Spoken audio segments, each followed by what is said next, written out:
Man, this is awesome. Oh, Clark, hey. Good to see you among the living, man. Check it out. It's the latest talent mix. Thanks, Pete.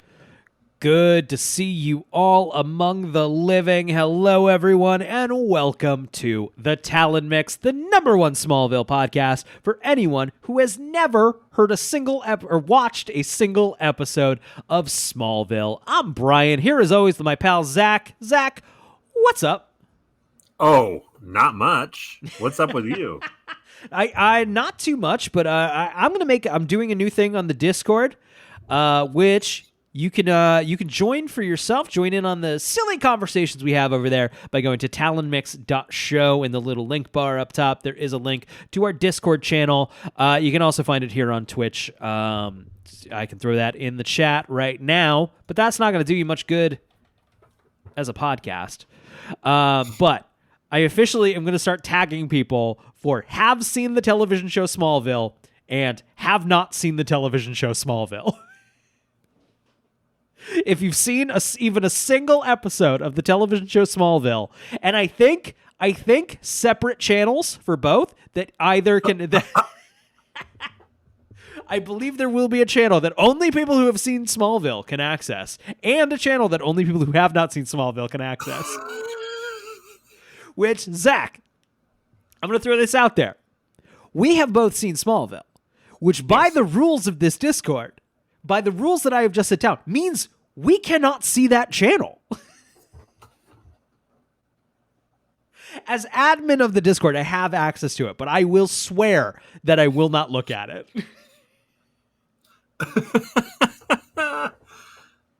I think those are the rules now. I think that's great. I'm 100% on board.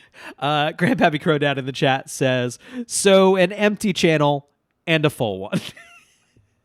Goosenberg, who we know has seen Smallville, says, God, I'm stuck with the nerds. Me and Brian? Yeah. Twitch Jazz says, oh yeah, Goose, you can't sit with us. In the Discord, let me know, throw a message up there, which of the two genders applies to you. Zach, you watch anything this week? Yes. I went to the theater and I watched the movie theater, and I watched a movie called Fall. Oh, I've been curious about that. It's about two college girls who climb to the top of this 2,000-foot tower in the middle of the desert. It's like a TV tower. It's an old, rusty TV tower. And then when they get to the top, the ladder falls off. So they're stuck up there. Got it. It's them trying to figure out how to get rescued the whole time. I liked it. The first half is, especially if you have a heights issue, hell yeah, incredibly tense. Like in a fun way. Like, yeah.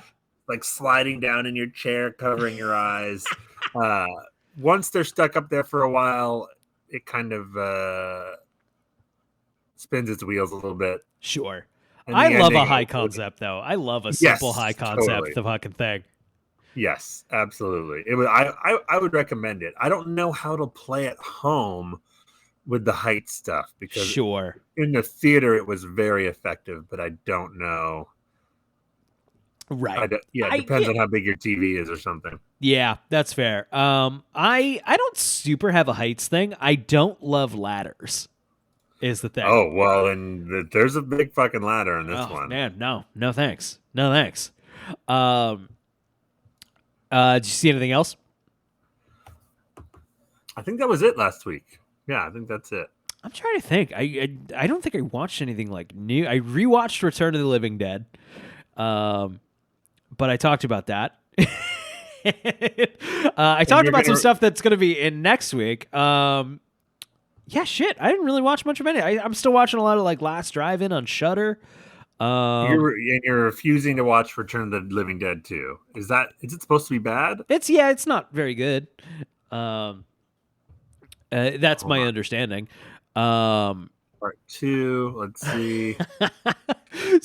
Oh my gosh. 5%. Oh baby, that's what you want. That's tough. That's what you want. It's tough to get that few people. The first one's 91%. What a drop off. Right? Let's see. My parents were in town today to come pick up our dog because they're going to dog sit while we're on vacation next week. And my dad and I watched half of the movie Pulse on cable, which it was on cable. Which half? Just the middle. A middle. Watched the second act of the film. I have Ian Somerhalder is in that film. Oh, I don't know what happens to him, but he's in that film and he's in Smallville. The second act is usually the worst act of most bad movies. Yeah, and this is great podcasting. This is awesome, excellent. I thought I was warmed up. Zach, I have actually something here I want to read.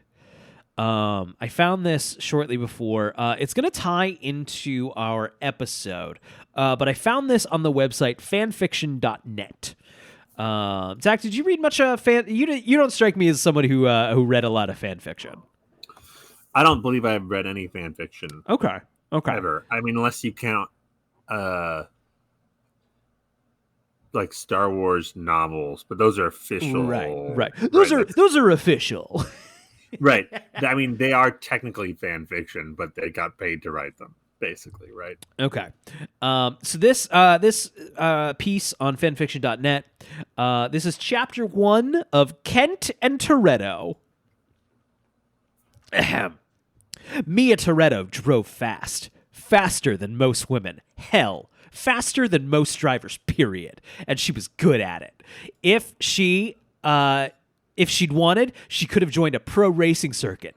But after her brother got in trouble with the law, she knew she didn't have a chance. Not that she minded, since she had fun racing with Dom and the others anyway. But right now, she wasn't focusing on racing Dom or anyone else. Right now, she was focused on getting away from Kansas's finest. Dom had already gotten away, but they had continued to follow her, perhaps thinking she was an easy catch. She smirked. Boy, they were in for a surprise. She was so focused on avoiding the police, she didn't notice the turn up ahead and caught her car in the turn, flipping forward and knocking Mia unconscious. Clark was grateful that school was out for the summer. His junior year hadn't exactly been a picnic, but all that left his mind as he heard the police sirens. Focusing with his super hearing, he heard that the state police were locked in a chase with a driver that wasn't about to stop. Grinning at the thought of being able to foil a simple crime for a change, he followed the sound of the police sirens and arrived just in time to see the car catch on a turn and flip forward, wrecking pretty heavily. He raced forward, intending to see if the driver was all right, and what he saw stopped him short. He wasn't sure what he had been expecting, but it definitely wasn't to see a beautifully tan-skinned girl who looked only a few years older than he was, knocked unconscious, blood trailing on her forehead. He saw the police coming in the distance, and he knew he had to make a choice: leave the driver in the car to be arrested or get her out of there. Clark thought about it and made a decision. Damn it, Clark, you can't harbor a fugitive. Dad, I wasn't about to let her get arrested, Clark shot back, angry at his father's accusation. Why not, Clark? His mom asked calmly, catching Clark off guard. He thought about it and realized he wasn't sure why he had saved the driver. It just felt right. Well, whatever the reason is, I'm grateful for it. The three Kents turned and saw the woman Clark rescued standing there. Clark felt his breath hitch, but he wasn't sure why. I'm Jonathan Kent, this is my wife Martha, and our son Clark, he said, finally breaking the silence and fixing the woman with a stern glare. I'm Mia Toretto, she said. Dominic Toretto's brother? Clark asked as she nodded. Yeah, but my friends call me Dom. That was chapter 1 of Kent and Toretto by Dragon Ball X Avalon on fanfiction.net. Wait. Dom showed up in the I believe that is what has been implied. I'm on the edge of my seat. I want to know what happens next. So of course I just wanted to see The internet doesn't disappoint. I was like, man, is there any Fast and Furious Smallville fan fiction out there? Sure enough, this was one of 3. When was this written? 2013. More recently than like you would have thought. Why does Clark know who Dominic Toretto is? I assume in this universe, Dominic Toretto, you know, if that was news, the Fast and Furious incidences could have been news. If this is he's a junior. This is right. There's only been one Fast and Furious. Oh God, you're right. I don't know. Maybe he's just really into street racing. You got to racing. keep reading to find out. Well, he might just be really aware now of street racing culture, thanks to a certain episode of Smallville. Because that would be this year, right? Yep. Yeah. We watched. Brian, do you think in that story it references this episode of Smallville? Zach, there are one moment. There are 5 chapters of this fan fiction.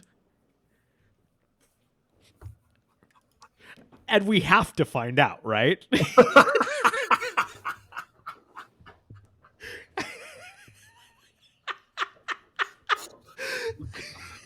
Can we get in trouble for reading someone else's work aloud on... They'd have to find us.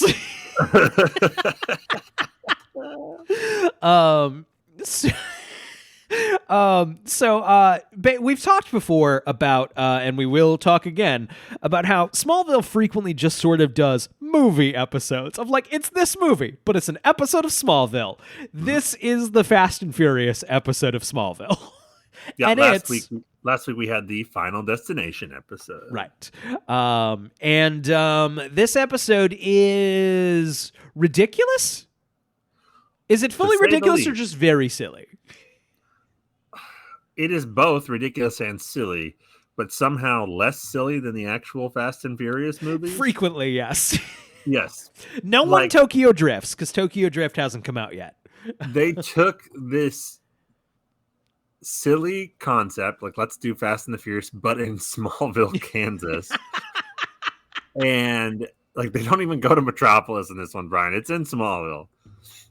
And they said, what if we did that, but we did it like really serious? Almost like PSA for kids. This does have very after school special. Yes. So Velocity is the 13th episode in the 3rd season of Smallville. It's the 57th episode overall. It aired February 11th, 2004. So we are Fast and Furious came out in 2001. Too Fast, Too Furious was 2003. So this is probably being conceived around the time of... Yeah. Okay, I'm of course reading directly from the Smallville wiki. Pull it up, follow along for yourselves. Jonathan, we of course ended last week on Jonathan Kent, Clark walking into the barn and Jonathan having a heart attack. So we open, Jonathan is at the Smallville Medical Center recovering from his heart attack. He didn't die? He appears to not have died. He did not die. Oh. He wants to go back home quite badly. Clark guesses that his father's sudden poor health has to do with the deal Jonathan made with Jor-El. Both Martha and Jonathan deny that this is the case.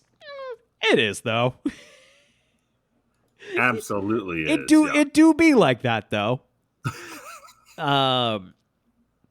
So Martha and Clark are driving home from the hospital when they are nearly hit by a couple of street racers.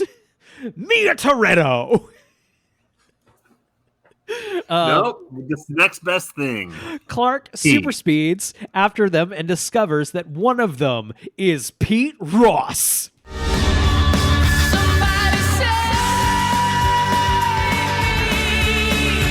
Oh, boy, howdy. So the next day, Clark finds Pete at Jason Dante's house. They are working in the barn on the Mustang. The Mustang? I think just a Mustang. But Of course, Brian. Of course, Smallville has a street racing scene. of course it does. Of course, Small town kids. So this is, of course, street racing is, of course, not legal. And it has a very large a significant street racing scene, according to this television show. I'm pulling up for visual reference here. I'll include these photos on the blog with this episode. But this is a not insignificant crowd of people who have arrived. No.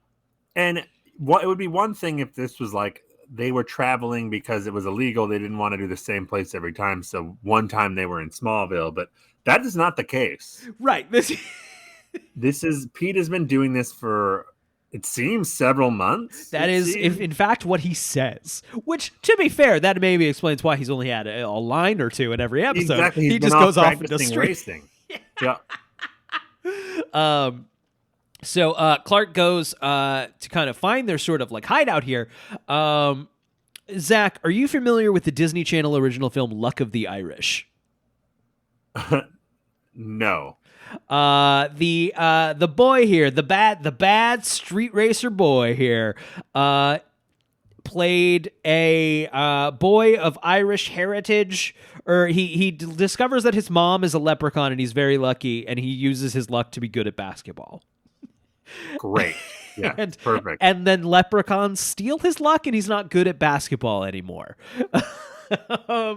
Good movie. I've only seen it stoned. You had me, and then you really had me. What I appreciate is that both those guys are wearing their, like, what are those, like, motorcycle jackets, street racing jackets? Like, I have a cool car jackets, like, constantly, even when they're not racing the car. It's such it. Oh, this episode's good, man. It's a good episode. So the next day, Clark finds Pete at Jason Dante's house. They are working in the barn on the Mustang. It has been outfitted with a nitrous oxide tank that has been boosted with meteor rocks. This is straight out of Fast and Furious. Well, the best is this episode does not need to have any supernatural or meteor anything in it. Nope. But they're like, we have to. It's Smallville. How do we shoehorn it in? The boosters have kryptonite rocks. How did they stumble across that? They're like, dude, what would happen if you put those rocks in there? And it seems to only perform the same as the Fast and the Furious thing, which is not kryptonite. Yeah. That's just an energy drink. Let's see here. Okay. Clark tells Pete that he nearly hit his mother last night. Pete assures him that he was in complete control. It turns out that Pete has been street racing for a couple of months, and he's the best in the county. Clark insists that it's dangerous and illegal, but Pete is sure that he knows how to handle the cars. It's like... simultaneously, like, the street racing is not... Fast and Furious has told me, like, it's not the best, like, maybe culture or scene to be involved in. It is dangerous and illegal. But Clark, maybe being a little bit of a cop here. Well, in this scene, Pete kind of talks about the street racing thing emerges because of kind of his jealousy for Clark and like being in his shadow. Like he has this friend who has all these amazing powers. He says at one point, Clark has super speed and like, this is as close as I can get. Right.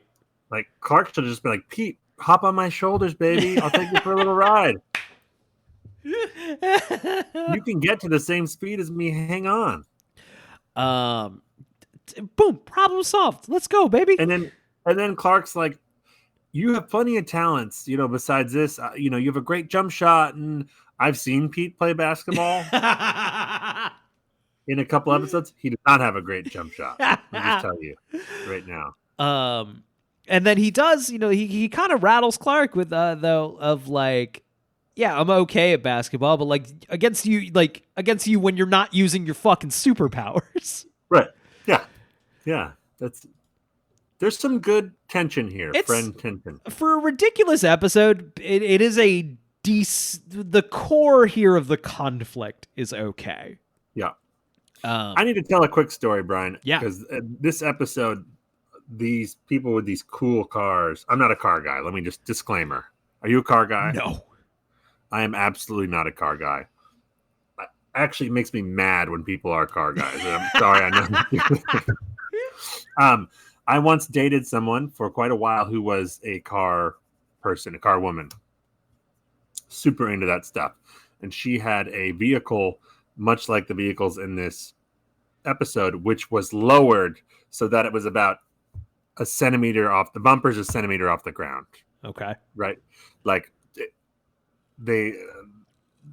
you'll see it if you watch the episode again. But, and I had to drive that thing, and it was such a pain in the ass because anytime you go over a speed bump, you have to slow down to 0 miles per hour and like turn the wheel. Oh yeah, God, I guess so. Jesus angle. Christ. Yes. And I remember I don't know anything about cars, so I was like, so what is that? Does that like make it go faster being lower? And she goes, no, it just looks better. And my brain fucking exploded. I love an aesthetic choice, but like when it completely disintegrates function. Yes, I'm all about practicality when it comes to cars. Right. I drive a Honda. Yeah. I am all about practical, functional, and like the idea that someone would make their life so much more difficult on a regular basis because it looks cool. Wild. It enrages me to think about it. And I know, hey, if that's your thing, more power to you. Great for you. I don't understand. I agree. Okay, Lana visits Adam Knight in his apartment over the Talon and confronts him with a file on Chad Nash. Great name. Also in the last episode, the weird boy suspected he thought maybe Ian Somerhalder's character had been dead previously.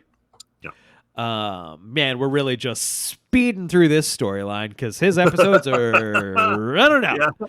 Yeah. He was mean to Lana, then they were friends, and then they were almost dating, and now he has to go away. Right. Because you're out, buddy. Lost is debuting later.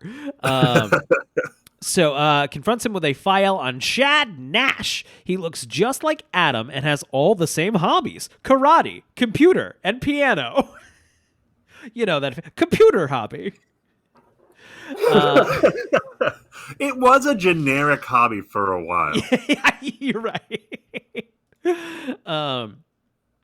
But Chad Nash died 5 months ago from a liver disease. Adam tries to blow it off, but then he becomes adamant that Lana not tell anyone else. Lana promises and leaves him alone. Chloe goes to Lex with the information on Adam. So does Lana go to Chloe? Did the wiki skip something here? I don't remember this. Probably, yeah, I think probably. Okay. Chloe goes to Lex with the information on Adam. The serum she found last episode contains the blue. Right. The blue Gatorade contains platelets unlike anything human or animal. She also learned that Leah Tang, professor of molecular biology at Metropolis University, visited Adam twice a week while he was at Smallville Medical Center. She wanted to interview her, but she can't get near her. So Chloe is asking Lex to look into it. And this is the scene, Brian, where they're standing this close talking to each other. Right. Zach's hand is right in front of his face. Yes. And you don't notice it because the camera's so close up, but if you pull back, it's like it's a big room. You guys have a lot of space in there. You could sit on opposite couches. Yeah. Yeah, you can also sit to talk. You don't have to be standing. You don't have to. But everyone at Smallville is just real into just getting real close. Real close. Clark catches up with Pete out on the highway. There have been a number of fatal car accidents using kryptonite-boosted fuel, but Pete feels that he has finally found the thing that he is really good at, and he doesn't want to give up racing. Clark threatens to physically stop him if he has to. That's a little demeaning, a little right. I can stop you if I want to. Yeah. That would be hard to hear. Yeah. Like, and he could, he could. There's nothing you could do about it. It would be great if we both agreed that you do what I want you to do. You don't really have a choice, so it'd be great if you just came to that on your own. So that night, Clark visits his father in the hospital and tells him a little of his trouble with Pete. He admits that he's been taking Pete for granted. While Pete is getting ready for another race, Dante tells him to take a dive. Pete ignores him in a very... So we get... I don't know how street racing works. We don't know about cars. It seems more about the performance of the car because it's just a straight line. Right, yeah. You're not even going around the one turn they do in NASCAR. Mario Kart looks more difficult than this, which is just hit the floor real good. Don't turn. Well, if they're using stick shifts, so you have to hit that next gear at the right time. Okay. But I feel like once you're past that level... Right. It's how good at it can you truly be, is I guess the question. It can't be that hard if Pete got that good at it in a month or two. And then we also literally get, I believe, like the NOS shot from Fast and Furious. We are getting dog content on camera. She's getting real impatient with me. There is a line, I can't remember which scene, but it's when Johnny K's in the hospital and he says he's got to get home. He's like, I've got a farm to run. Okay, Johnny K. We know who's running the farm. Your Superboy can handle it for a few weeks or whatever. He doesn't need you picking up 2 bales of hay and delegating. Right. So Dante tells Pete to take a dive. Pete ignores him, and the guy is out $20,000. Dante threatens to kill Pete if he doesn't turn over the keys to his Mustang, repay the $20,000, and stay away from street races. Pete has no idea where he's going to get $20,000, and he's scared to death. Yeah. That's why you don't street race. Well, the guy says, first of all, he drops this on Pete 10 seconds before the race. Like, oh yeah, by the way, you have to do that. Right. Any other time might have been good to bring this up, bud. And then Pete looks like he's like, oh, that sucks, but I'm going to do it. And then this attractive young lady leans over and is like, oh, kiss for luck, and kisses him. And he's suddenly like, oh. What also happens in Fast and the Furious. Oh, does it? That was or at least reminded me of who is in Fast and Furious. No, Monica. Who is that man in Fast and the Furious? Fast and the Furious. Paul Walker. What's that? Ludacris. Paul Walker. No, this is in the first one. God, what is his name? I can't believe it. Ja Rule. It's Ja Rule. That was Zed Chowder in the chat tipped me off. Got it. Happens to Ja Rule. It's like the lady like gives him a smooch and is like, there's more of that where that came from if you win. So they're straight up just lifting. This is just stuff. Fast and the Furious, but Smallville. Okay, great. That's even better. That makes me happy. Lex visits Leah Tang at the university and asks her about Adam Knight. I think I may be checked out here. She flat out refuses to answer his questions, even when he asks specifically about the blood platelets of unknown origin. The writers basically have one character that they keep reusing, where it's like a doctor or a scientist or a tech person, and it's a woman, and like Lex has flirty dialogue with them, and their whole thing is they don't give a shit who he is and how rich he is. Right. We've seen this character so many times, and this is not good writing or good acting. I'm not saying it's this person's fault. At one point, she says the line, "I'm a research scientist." She's explaining herself. Yeah, not a doctor. I'm a research scientist. It's rough. Pete comes to visit Jonathan and tells Clark about his trouble with Dante. Clark tells him to lay low and goes to snoop around Jason Dante's barn. He discovers a collection of license plates and VIN numbers. He takes them to the Smallville Torch, and Chloe helps him discover that they are all from stolen cars. The street racing gang is also stealing cars? Oh my God. Clark takes this information to Sheriff Adams. The sheriff has been after Dante for a while now, so she commits 8 deputies and 4 cruisers to the raid on Dante's barn. But Dante was tipped off by one of the deputies, and Sheriff Adams is furious with Clark for sending her on a wild goose chase. This scene is insane. It is insane. I don't understand how law enforcement works in Smallville.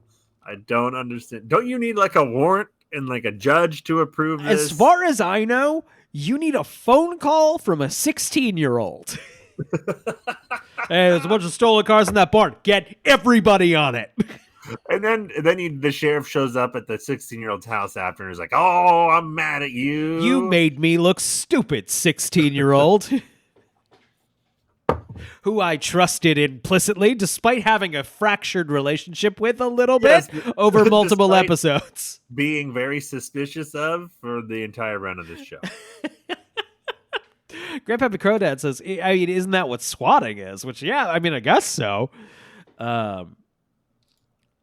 Let's see here. Dante guesses that it was Pete who called the sheriff. He beats him up and threatens to kill his family if he doesn't come up with the money. Pete begs Clark to steal the money for him, but Clark hates that idea. Well, Pete shows up really bloody and beaten. Right. And Clark is like, "Don't worry, I'll handle it. We're not going to steal." And Pete's like, "You have to. They're going to kill my family." And Clark says, "I would never let anything happen to you or your family." It's like Pete is bloody and beaten as he says this to him. "I'll never let anything happen," except for that, obviously. That's right. fine. I mean, are we not past this, Pete? It's also is ultimately. I think we need to get into Clark's plan here. I don't know if it's a good one. Okay.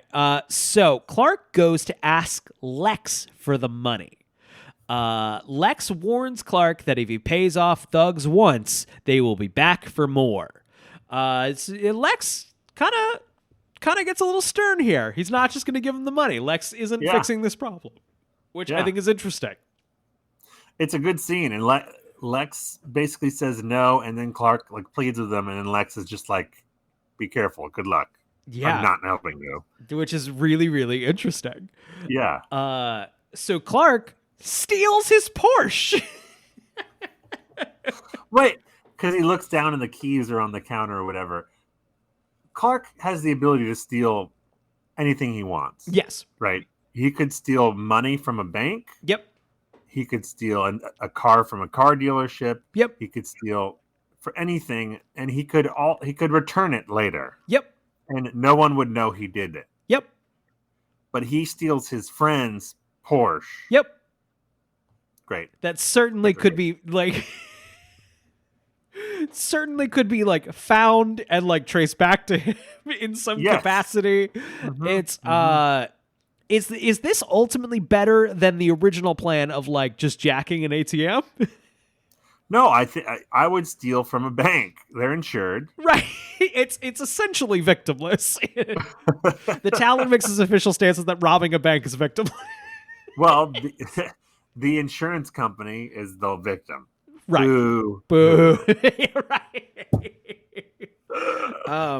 I guess there's the plan here, or the Lex like throwing down of like, if you give a mouse a cookie, kind of for like, right. if you just pay them off, they're just going to be looking for more. Right, and I think he's right. Right. Yeah. Right. Yeah, no, this guy would be perfectly fine. Oh, thanks for the $20,000. We're good. Yeah. Not, oh, you can get $20,000 pretty quickly. Yeah. Though, Pete's mom is a judge, right? Yes. This would be very serious. There's a lot of conflict going on here.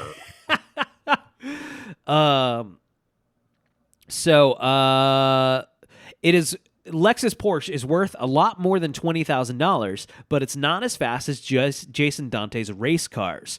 Pete will offer the Porsche to Dante as the prize in a race against Dante. If Dante wins, the Porsche is his. If Pete wins, the debt is settled. Pete will drive the Mustang he always races. Dante has never lost a race, so Clark plans to use his heat vision to sabotage Dante's engine.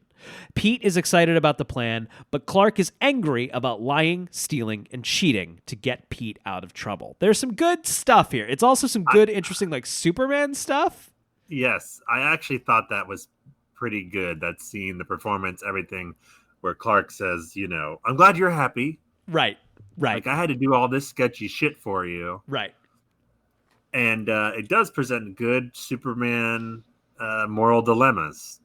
Right. Of, the one guy who knows he has powers is abusing that. Right. By basically saying, like, will you help me with your powers to get me out of this situation I shouldn't have got myself in. Right. And it's it's a good question. And once again, it's the continued question. It does bring up what would happen if Lex knew about his powers.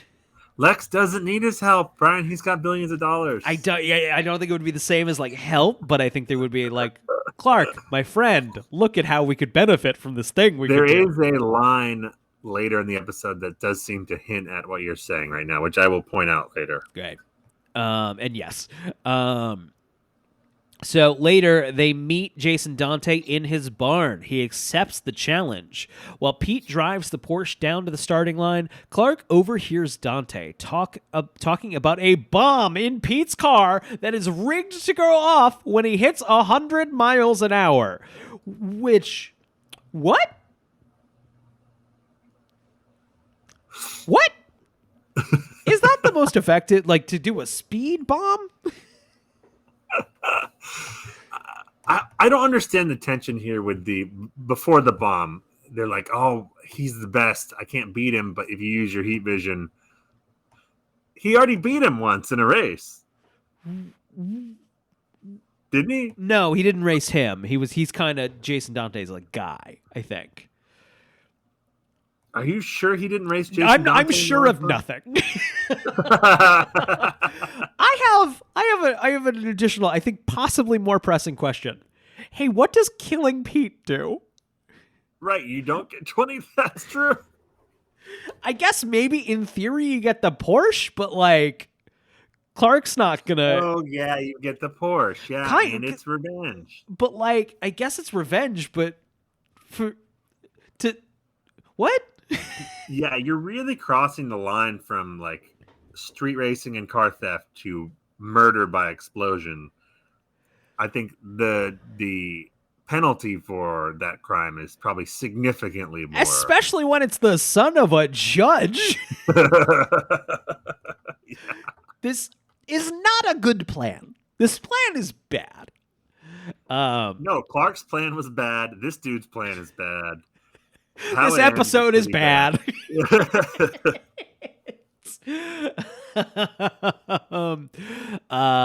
So Clark overhears the bomb. Clark tries to call off the race, but he is knocked out with a canister of kryptonite-boosted fuel. That's why we need. That's why we need the kryptonite knots to knock Clark out. Which is that a concussion? Not if it's got to be like a blunt force trauma concussion. They right? hit him over the head with it. Oh, do they? Yeah, and then he gets unconscious. Oh, well, then that is a concussion. Absolutely. Is that the only Clark concussion? Oh my gosh, that might be. He's lost his powers once or twice. Yeah, but I don't think he's got a concussion Right? before. Oh, that's great. Clarkcussion. Clarkcussion. It's a Clarkcussion. That can't possibly happen again. So they stuff Clark in the trunk where the kryptonite keeps him unconscious until Pete burns up that fuel during the drag race. Oh, the kryptonite fuel. Got it. Yeah, that makes sense. Clark tears open the fuel tank just before Pete reaches 100 miles an hour. Jason Dante loses traction on the spilled fuel and dies in a terrible car crash. So there's a... Sorry, go ahead. No, you first. You first. So there's a terrible car crash. They look over. He's dead. And it's basically just like, I think he's dead. All right. Yeah. Problem solved. Grandpappy They Cronad solved in the chat. problem by murdering this guy. Grandpappy Cronad in chat. All caps. Dies? Dies? Like death? Yes, he dies.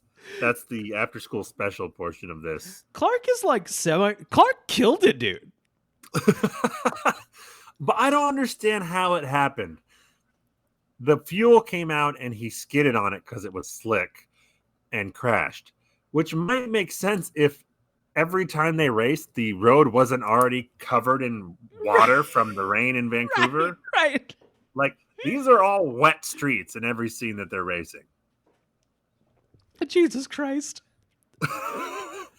It's also Dead Chatterhouse here. Pete would be arrested for manslaughter. Well, I guess that would be difficult to prove, right?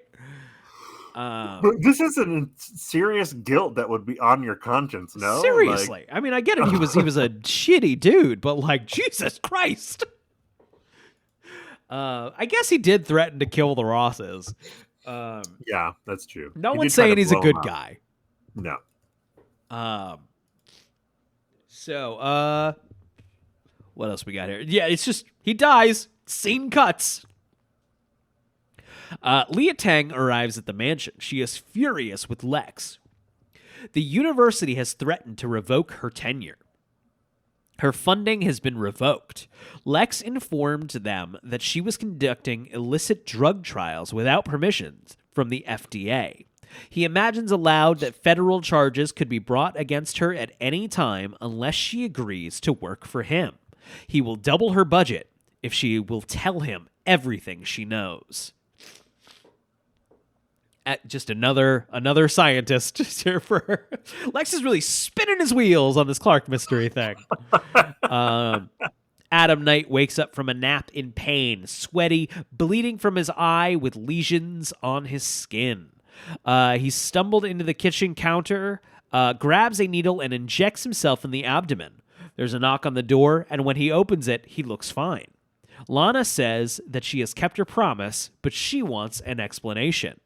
Adam refuses, and Lana insists. Then Adam threatens her. A real just, and we're done with this guy. Yes. He turns out he was really evil all along. Lex arrives at the Kent farm with Clark saying, to talk with Clark, saying that someone took his Porsche and then returned it. It's basically Lex shows up at the barn in a peacoat and is like, so, hey, this weird thing happened. Huh? And Clark's like, wow, weird. Yeah. That's so strange. It's a good scene if weird. I liked it. Well, Lex is basically like, I know what you did. Right. Then he talks about how sometimes you have to cross a moral line to help a friend. And that is the line that made me think of your argument. And I think that's what it is. I think Lex, and I think like it is interesting. Superman isn't usually burdened with this problem, right? It's not like the Batman thing of like, where is the line? The Dark Knight, for example, the movie. constantly struggles with, is Batman struggling with, where is the line? Yeah.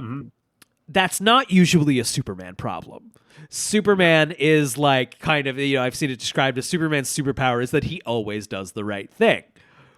What if that has to be difficult sometimes? Right. Yeah. Yeah. What if that isn't possible, or what is the right thing sometimes? Right. Yeah. Also, big fan of Lex showing up for minimum 30 or like maximum 30 seconds. Just be like, I know what you fucking did. All right, I'm going to go. I drove over here. I'm going to show up. Just be like, Clark, what up with that? I could have called you on the phone, but I wanted to look in your eyes to tell you I know you stole my fucking car. Anyway, I got to go. Yeah. Yeah.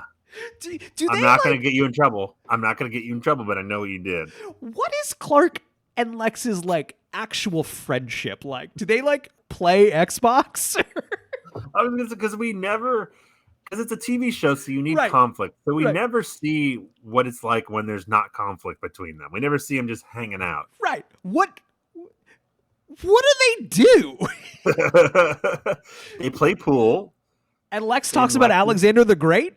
Yes, they play with Lex's scale model of the siege of Troy.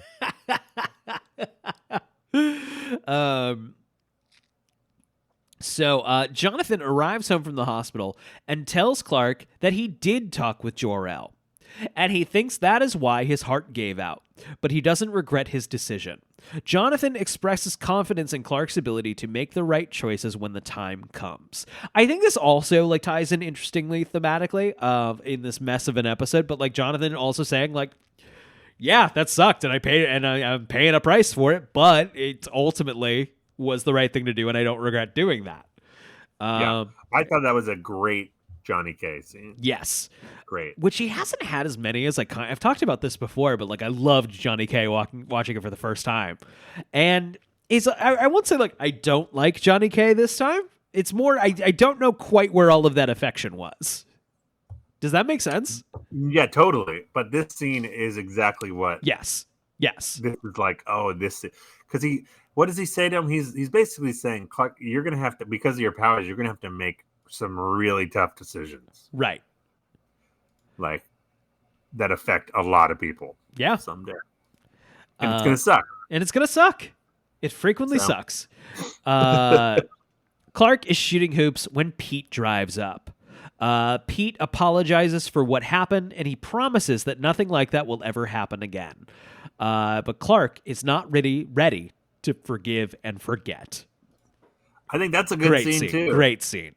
Poignant, because Pete is like, he shows up and he throws himself on the mercy of the court, apologizing, tries to take responsibility, and Clark's like, but you really fucked up. I can't. Right. It feels like a real friendship, and I don't know. It feels. And like Pete, there's actually an extended scene where Pete is really like, "Hey, let's play basketball. Here are the rules. Like, hey, let's go." And I kind of was expecting Clark to be like, "All right," and no, he really gives it a not today. It's a good scene.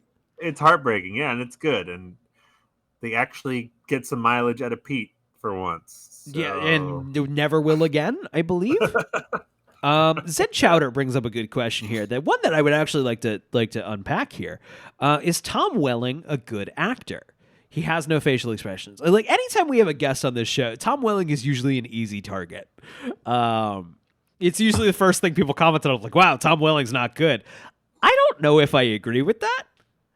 I think he does his job. Yeah, and I like Tom Welling, and I will tell you, as someone who's seen the complete run of the show. By the last few seasons, he is frequently the best one on the show. Okay. I mean, I don't know if you would say he's a great actor, but he knows that character by the end. Right. He's in every scene of this fucking show. Right. Like, so he is the pro by the end of it, and he knows how to play that character by the end. And he's very, very charming in the end as he gets older. Yeah. It's it's interesting. It's also like his role on this show is very reactionary. He doesn't often. Right. His job is often like something has happened. I guess I gotta go do it. He doesn't really like forwardly go do much. action-wise. And literally most of his dialogue is either complaining or it's, like you said, a reaction to something someone else did, like, or a facial, like half of his shots are just like, Right. I'm concerned, I'm shocked, I'm turned on.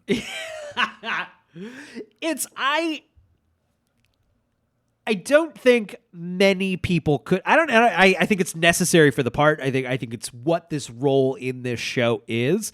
I don't know that many people could do it, quote unquote, better. You know? No, I don't. Sure, think, get I don't Meryl think so. Streep in here. I'm sure it would be amazing. I'm sure Yeah, she for would be an sure. amazing Daniel Clark Kent. But no, I think he's very good. And whenever they let him have a little fun on the show, he brings it. yes, Like- I agree.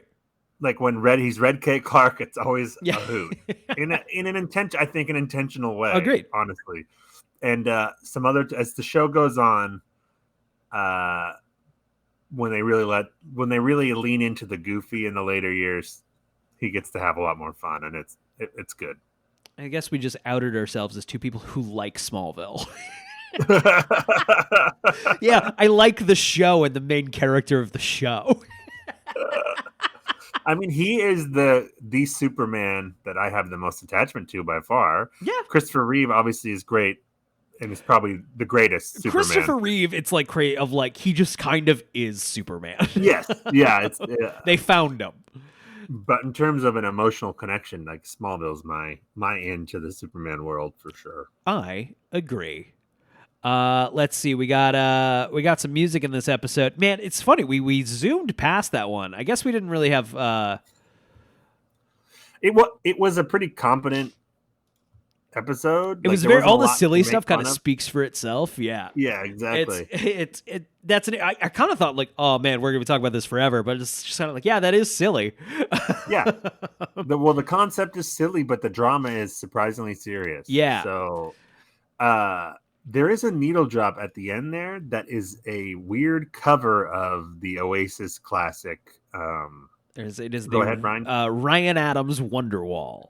Oh, it's Ryan. It's Adams. Ryan Adams. The other I music. gotta tell you, prefer the original. Yeah. I'm gonna. Man, the Draz and chat says a Fast and Furious episode. Just randomly, I had just music on the other day, and Wonderwall came up on the playlist.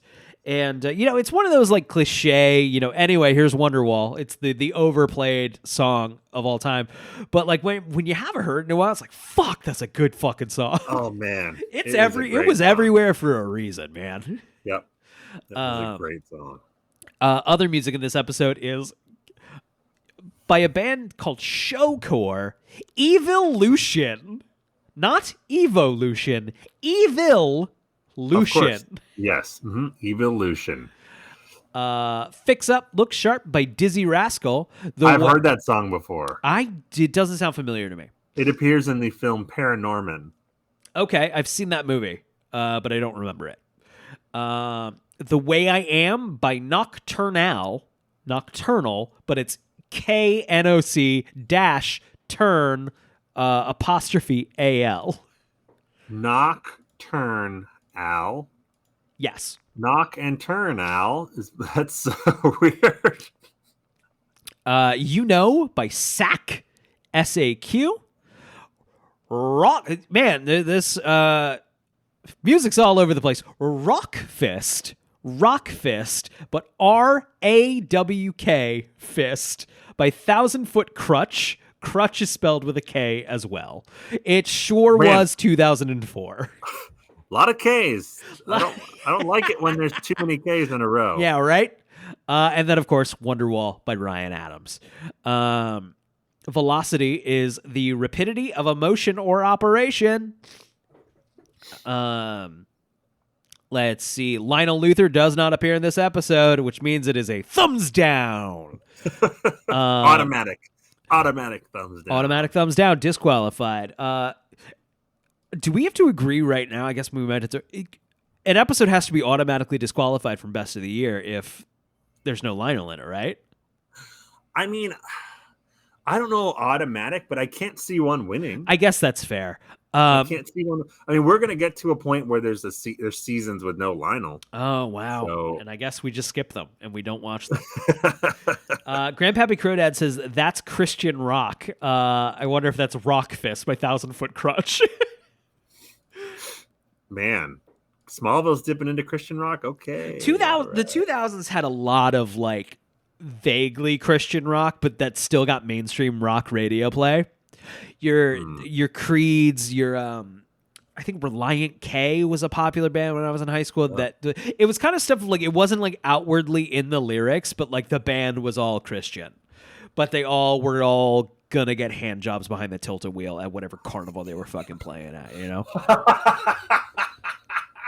Grandpappy Crow, yeah. Switchfoot, Reliant K tier. They all still tried to fuck. Yeah, drugs and illicit sex guaranteed. Right. Zed Chowder says POD is another one. Let's see the POD. Wow. Yep. Season 3 DVD contains 2 deleted scenes. Clark tells Chloe that he is researching the street races, and Chloe tells Clark that Jason Dante flunked out of driver's training the first day by taking the instructor for a joyride that has left his instructor grabbing his inhaler. I think that one pretty fairly got cut. Yeah, there's a good reason we didn't need those scenes. Clark arrives at Dante's barn and finds his girlfriend locking up. Maybe just like a little establishing thing. Let's see. Actress Monica Delane, Dante's girlfriend Mara in this episode, is also in the season 4 episode Devoted, where she's billed with the same name, implying that she is the same character. And in Unsafe, where her character is unnamed and presumably a different character. We're getting deep. We're getting real deep. Real deep. I have a question for you, Brian. Yeah. Do you think at this point in the season there is any frontrunner for MVP? I guess it's just Lionel by default, but yeah. We thought it was going to be Lex. Right. But we haven't had a lot of... I think we're still going to get at least one that I can think of, a really good Lex episode, but... It's, we're episode 13, so we got, another 10 episodes left this season? Yeah. So like things are gonna pop off, I reckon. I think the people in the run. I think everyone's probably equally in the running. Yeah, Johnny K, Lionel, Lex, Clark, Lois. I mean, Lana. She's always good. Man. I mean, with 10 episodes left, I guess we are at the point where we should be thinking about it. We are reaching awards season. Yeah, man. Nothing's really striking me. Let's see. In the comics, there was a male Dr. Tang at LexCorp. Tang developed a cloning process responsible for creating Bizarro and later oversaw the cloning of Lex Luthor. Luthor eliminated Tang in his lab to hide evidence of his rebirth. And that's it. We read the whole wiki, and we're only at 57 minutes. I guess, like Draz said, this is just a fast and a furious one. This has been the Talon Mix. It's our Smallville recap podcast. You can head to talonmix.show. That is our website. That has a link to our Discord channel, our Twitter. You can follow and join those. That gives you updates on when our live shows are going to be here at twitch.tv/Goblin Voice. Zach, is there anything else we got to go over? Do you have a question for the Smallville gods? I'm trying to think of one. Any ideas? Questions for the Smallville gods? I'm